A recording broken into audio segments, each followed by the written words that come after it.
Мен Ешмадов Батырбек, Улуттук Кыргыз жайыты ассоциациясынын коомдук үрөн фонддорун колдоо боюнча Баткен облусу боюнча адиси болуп иштейм. Биз азыр Орозбеков айылдык аймагынын жайыт пайдалануучулар өкмөсүнүн Сарытала коомдук үрөн фондунун айдоо аянтында турабыз.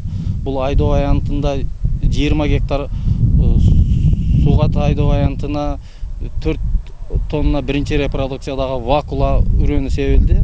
Бул айдоо аянтындагы биринчи репродукция 4 тонна вакула үрөнү, 4 тонна жер семирткич менен Улуттук Кыргыз жайыты ассоциациясы мал чарбасын жана рынокту өнүктүрүү 2 долбоорунун алкагында каржылап берди.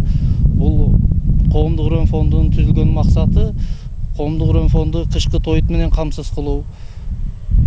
Дыйкандарды, фермерлерди экинчи репродукциядагы таза үрөн менен камсыз кылуу максатында түзүлдү. Бул биринчи жылы Орозбеков айылдык аймагында коомдук үрөн фонду жакшы иш алып барды. Мына өзүңүздөр көрүп тургандай, азыр айдалган аянтты жыйноонун үстүндө иштеп жатышаттар. Келечекте бул коомдук үрөн фонду дайыма экинчи репродукцияны өндүрүп, элге таркатып турганга, иштеп кеткенге даяр болду деп айтсак болот азыр.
чарбасын өнүктүрүү, рынокты өнүктүрүү эки долбоорунун алкагында Улуттук Кыргыз Жайыт комитети биздин Орозбек Файыл аймагында Жайыт комитетинин астында түзүлгөн үрөнчүлүк фондуна быйылкы жылы 4 тонна биринчи репродукция вакула сортундагы 6 кыралуу арпа үрөнүн алып келип 4 тонна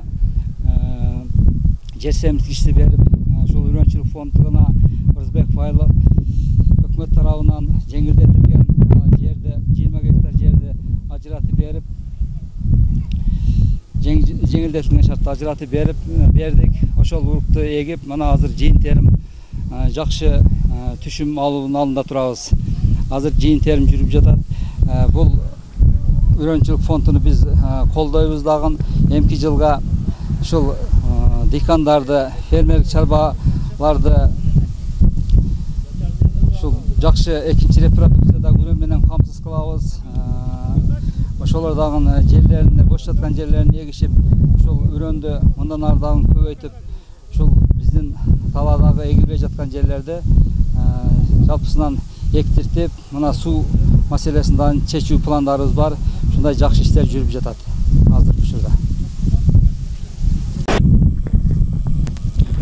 Мен Үсенов Сирали, Сартала үрөнчүлүк коомунун жетекчиси. Мына кайра өнүктүрүү фондунун жериге президентибиздин ушу немелерди өнүктүрүү үчүн берген жардамынын негизинде биз Жайыт ассоциациясынан 4 тонна арпа үрөнү, 4 тонна амофос үрөнү алып туруп, мына өкмөттүн жерге эгип, жакшы түшүмдү берип атат. Ушул элдин турмуш тиричилигин ашыруу үчүн өндүрүлгөн мына дандарды биз ушу фермерлерге өнүктүрүп беребиз. 8 тонна үрөндү ушу фермерлерге берип, ушулар менен биз элдин турмушун жакшыртууга Кудай кааласа аракетибиз бар. Ушундай иштерди аткарып атабыз. Анан калганын өзүбүздүн фонддо калат. 2% Жайыт комитетиге өткөрүп беребиз. Ушул фондко түшкөн түшүмдүн 2%-ин калганы ушул фонддун өзүндө калып туруп, ушу өнүктүрүү үчүн биз аракеттерибизди кылабыз.